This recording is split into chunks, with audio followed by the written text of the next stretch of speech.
Ninja Slushi making loud noises? Here's the fix. The Ninja Slushi isn't silent, but if yours suddenly sounds louder than usual, rattling, grinding, or shaking, something's probably off. Here's how to quiet things down fast. Step 1. Make sure it's on a level, stable surface. Uneven counters or wobbly placement can make the machine vibrate more than it should.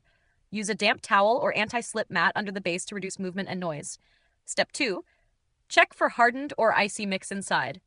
If your slush base froze too solid, the paddle may be struggling to spin through it, creating loud knocking or straining sounds.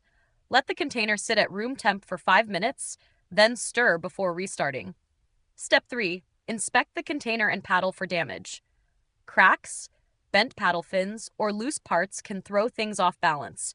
Make sure everything is clean, aligned, and properly assembled before running the next cycle. Step 4. Don't overfill the container. Too much liquid creates pressure and sloshing that amplifies noise. Stick to the max fill line, about 470 milliliters, 16 ounces, to keep operations smooth.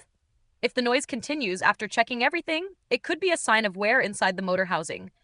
Reach out to Ninja Support using the link in the description. If this helped quiet your kitchen down, subscribe to No Filler Fixes for fast and easy appliance fixes. And if you want to reduce future vibration, we've linked a non-slip appliance mat below that works great under the Ninja Slushi. Thanks for watching, and swirl quietly.